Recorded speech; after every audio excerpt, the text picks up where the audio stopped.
our backdrop, we want to bring back in our panel and talk to them, Fred Fleitz, Bruce Klingner, and Lan-Hee Chen, about where we go from here.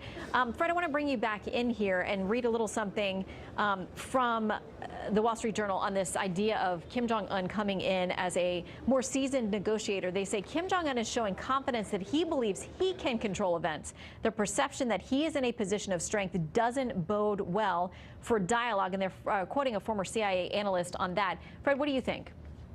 Yeah, I don't buy that, and I got to tell you that President Trump has some excellent advisors in Ambassador Bolton and Secretary Pompeo.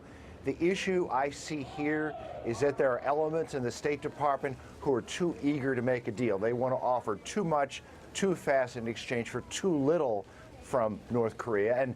And the president and his advisors know that the U.S. has made this mistake time and time again in dealing with the North Koreans, and I believe the president is determined not to do that. North Korea has to perform, has to deliver before they're going to get sanctions relief. Okay, and again, you're looking live at pictures of President Trump there in Hanoi, going into what we believe is the government hall. He's going to be meeting with Vietnam's prime minister there, spending some time together. You can see there are children waving American and Vietnamese flags, welcoming there. The president taking one of the flags there now and joining in the celebrations.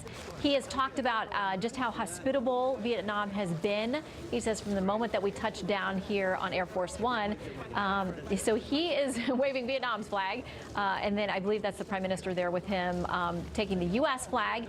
They have talked a lot about their working relationship together, how it is benefiting both countries, and there's a lot been made of the selection of this location as a place for this meeting with North Korea to happen. Again, as Kristen Fisher noted off the top of the show, decades ago, not that long ago, we were at war with Vietnam.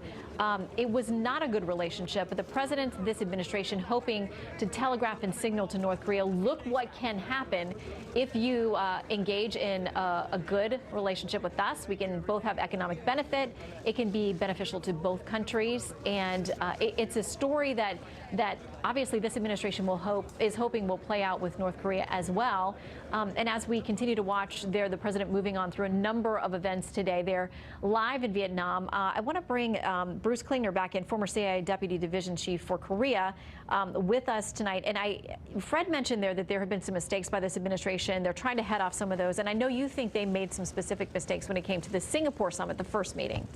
Right. I think there were a number of mistakes. One is that the U.S. once again accepted a very vague, poorly crafted agreement, which really accepted the North Korean paradigm that denuclearization is but one of many equal issues, whereas in the past the U.S. had always emphasized denuclearization was the issue and that benefits would be provided, but the focus had to be on denuclearization. Also canceling unilaterally the military exercises to the surprise of the Defense Department and our allies. That's been a gift that's kept on giving for North Korea. We've canceled 9 military exercises. We've put constraints on additional exercises at a time when North Korea did not have to do any constraints on their own. They're doing their annual winter training cycle right now with, as the commander of U.S. Forces Korea said, 1 million people involved in that operation.